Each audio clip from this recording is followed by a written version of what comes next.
everyone. I only get to wear a cape every once in a while, so I'm gonna make the most of it. Welcome to the reunion. I'm so glad to see you back here yet again. We back at it.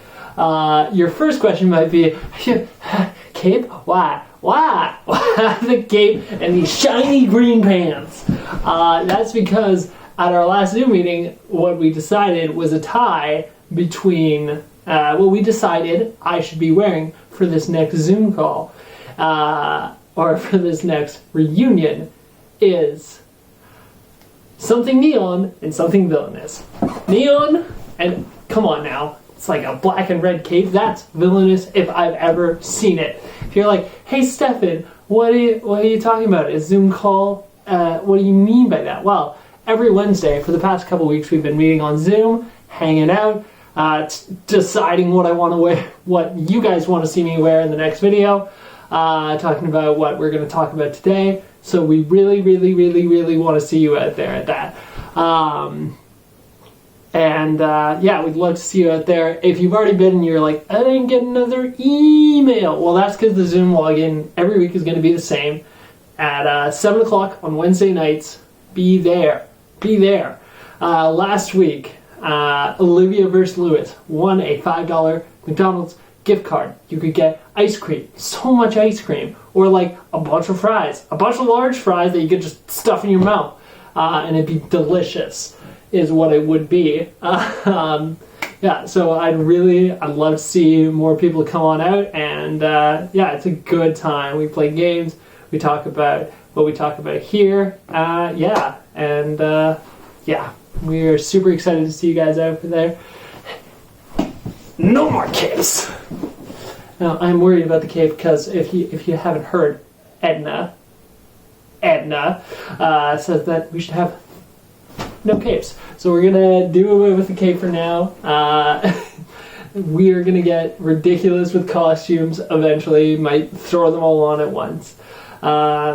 So excited to see you guys back here. We're starting into a new series this week. We just finished up one on prayer. We're going into one called Origin Story that's kind of about justice and who we are, and identity.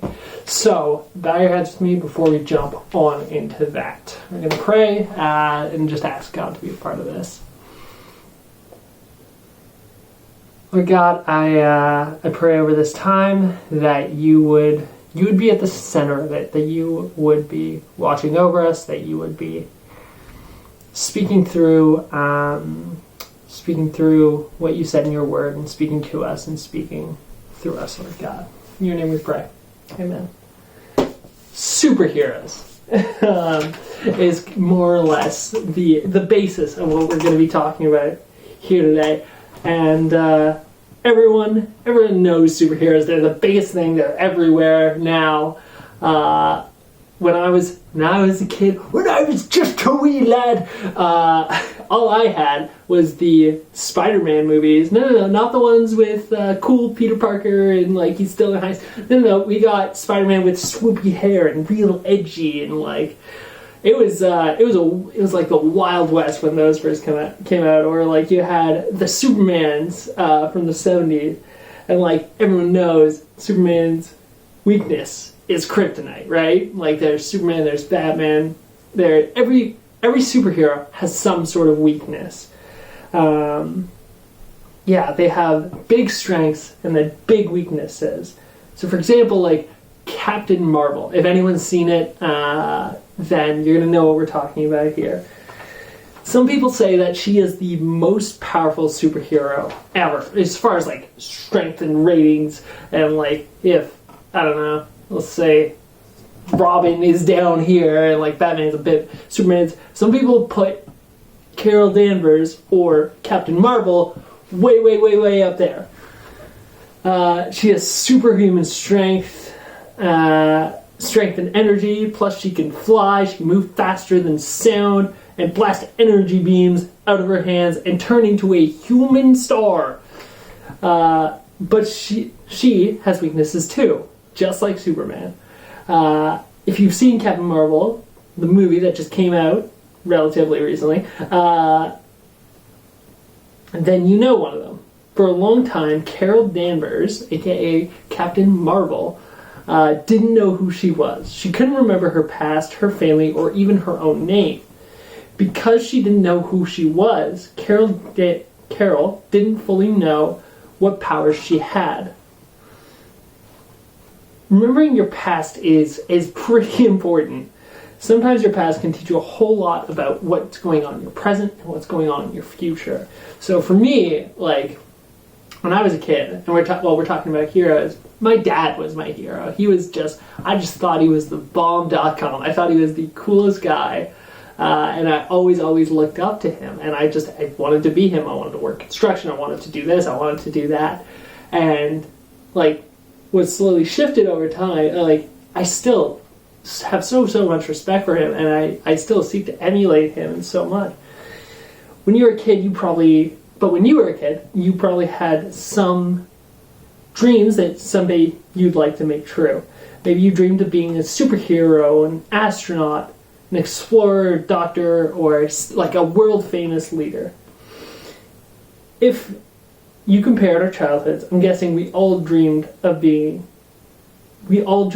someday becoming heroes in one way or another. These days, maybe the dreams you had when you were a kid seem silly. What if they aren't? What if your dreams about saving the world aren't that far-fetched? What if, like Carol Danvers, discovering who you are is a secret to unlocking your own superpower? What if you have the potential to become more than you ever thought possible? So, track with me here. Try to remember what you wanted to be when you were little. Was it an artist, an athlete, an explorer, a world leader? As we continue this discussion, I want you to keep those ideas in your mind, whether that's an artist, an athlete, whatever that was, and ask yourself, why was that my dream? Sometimes the answer to this question can reveal a whole lot about who we are and who we could become. And now that we got that, since every superhero has a backstory, let's start with the backstory of the entirety of humanity. In the first chapter of Genesis, the very start of the Bible, we're going back to the beginning. We're like Doc and Marty from we have to go back. I don't know if you got that reference, but I would appreciate it if you got it, Marty. We're going back to the very beginning, and we have to look at the story of creation. Here we discover that God intricately created our universe and everything in it. And on the last day, when he was over that time that he created, the universe, everything, how everything worked, he creates humanity.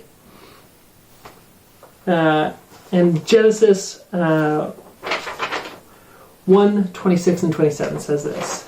Then God said, "Let us make man in our image, after our likeness, and let them have dominion over the fish of the sea, over the birds of the heavens, and over the livestock, and over all the earth, and every creeping thing that creeps on the earth."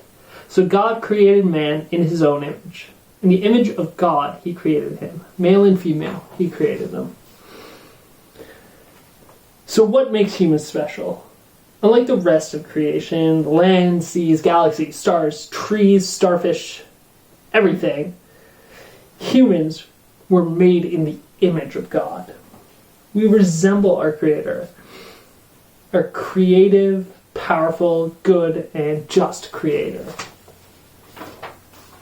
One of the most important and difficult lessons you will ever have to embrace to learn who you are, the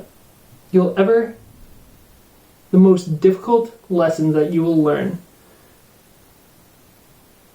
will be to embrace who you are. But instead of spending time figuring out who God made us, we tend to focus on trying to fit in, or what we dislike about ourselves, or how to be what other people want us to be. Instead of believing we're made in the image of God and we are designed for a purpose, we focus on all the ways we don't measure up. Of course, you're not perfect, but you're created in the image of God. You have value and worth that cannot be taken away. You have unique characteristics that reflects God's own image. Remember those dreams that we were talking about while you were little? Whether that was being an artist, whatever that sort of dream was. Those might have some clues about the way that God has made you in his image. It shows you what you love, what inspires you, what problems you're meant to solve, what makes you come alive. As you learn to embrace that, you'll learn that these are some of the characteristics that truly define you. You're human, which means you're made in the image of God. So in Colossians 1:15, the Apostle Paul talks more about what it means to be in the image of God. It says this: He is the image of the invisible God, the firstborn of all creation. So Paul is talking about Jesus here.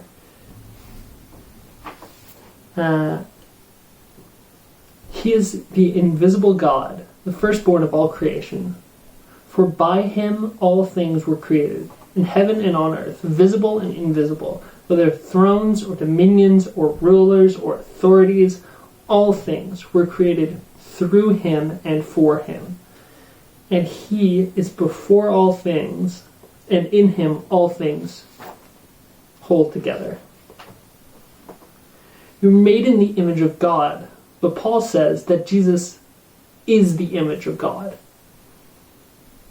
We are made in the image of God, but imperfectly. We are only reflections of God's image. But Jesus is an even more perfect reflection. Jesus is even more than a reflection. He's not just an image in a mirror. Jesus is the creator, so he is the perfect image of God. So also in Colossians it says this: Therefore, as you have received Christ Jesus the Lord, walk in him, rooted and built up in him, and established in the faith just as you were taught, overflowing with gratitude. Be careful that no one takes you captive through philosophy and empty deceit based on human tradition, based on the elemental forces of this world, and not based on Christ. For the entirety fullness of God's nature dwells bodily in Christ. And you have been filled by him, who is head over every ruler and every authority. You are also circumcised in him, with a circumcision not done by hand, but by the putting off of the body of flesh, and the circumcision of the Messiah. Having been buried with him in baptism, you were also raised with him through the faith in the working of God, who raised him from the dead. And when you were dead in your trespasses and the uncircumcision of your flesh, he has made you alive and forgave us our trespasses. He has erased the certificate of debt with its obligations that was against us and opposed us. And he has taken it out by nailing it to the cross. He has disarmed the rulers and authorities and disgraced them publicly. He has triumphed over them. Paul says something supernatural happens when we choose to trust in Jesus. That through Jesus, our identities are transformed. We move from death to life, old to new. We begin to be perfectly completed, made fully into the image of God. You're human, but through Jesus you can be transformed, is what Paul is getting at here. Like Carol Danvers,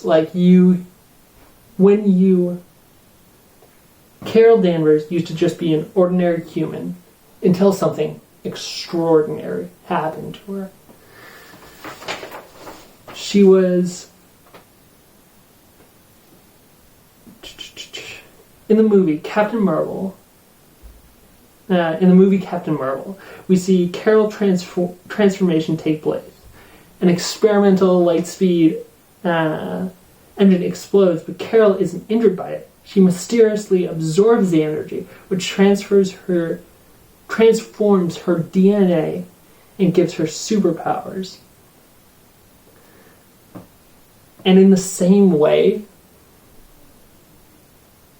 when we accept Jesus, when we walk closely with Jesus, he slowly transforms and completes us, making us more like him. Remember those dreams you had when you were little?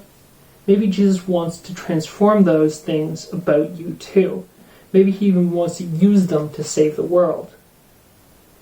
We've already talked about embracing who we are, because you're made in God's image, because you're valuable and unique.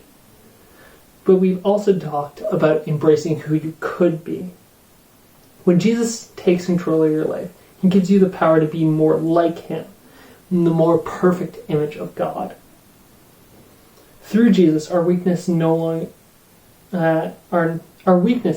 no longer emphasized. Are no longer the emphasis of our story. His power is greater than our flaws.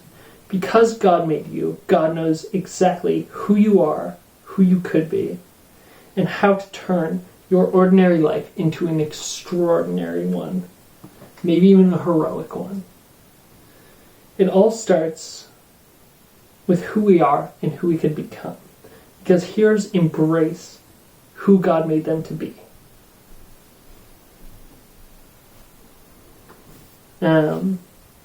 Every superhero has an origin story. And that includes you. To figure out your origin story, there's a couple things to remember when you're figuring out what your superpowers are, what the way God has made you, and the mission he has put you on. Your mission is probably not one thing. It's probably a lot of little small things that God has, but they're still really important opportunities to be a hero.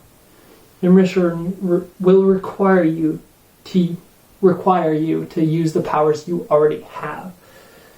The things you love that inspire you, that require skill or resources. Problems you've noticed and you want to solve, but the things that make you want to come alive. These superpowers, and God can use them all. Your mission will benefit someone else. Every superhero is on a mission to save lives. Your mission is no different. God's mission is to save the world through Jesus, and you're invited to be part of it. It's this third characteristic of your mission that I want to emphasize because it connects with something we've already talked about, the image of God. We've already said that you're created in the image of God. That implies a second really important thing for you to remember. That if you're created in the image of God, so is everyone else. Every person alive is loved and valued because they are made in the image of their Creator. This is why Jesus showed compassion. This is why Jesus loved and cared everyone he met, especially the people who were hurting, oppressed, and suffered injustice. Seeing the image of God in others is essential to your mission because it's an essential part of Jesus' mission. Jesus was a hero, not because he shot laser beams out of his eyes, but because he saved lives, showed compassion, demonstrated radical love to the people who needed it most. That's what a hero does. Being a hero doesn't necessarily mean your mission will be flashy or newsworthy. Most of the time it means paying attention, being caring, supportive, compassionate, embracing, accepting, walking alongside, and listening to people right in front of us. These heroic acts may not make the news, but they are anything but small. Being a hero in God's mission to save the world Being a hero is about God's mission to save the world, but it begins with you. It starts with loving and accepting who God made you to be. Because you're made in God's image. Then you let the power of Jesus begin to transform you into the person you could be. Then using the unique way God has made you to fulfill the mission that God has put in you. Heroes embrace who God made them to be. Only when we've learned to fully embrace who we are can we fully live out the mission to God's love. The mission to love and rescue others, just like Jesus loved and rescued. So, what about you? What are your powers? What's your mission? What's your origin story? And how are you going to become the hero God made you to be? Lord God, I pray over these students. I pray over anyone who's listening right now. I pray that you would begin to show them, begin to open up their eyes and show them their origin story. Begin to show them where you started working in them, how you made them uniquely powerful to complete the mission that you gave them, Lord God. I pray that you would show them this and that you would begin to reveal things, that they would begin to notice all the different ways that you have made them unique and that you have made them to go on a mission and use what you have given them to serve you. Amen. We love you. We miss you. We'll see you guys on Wednesday.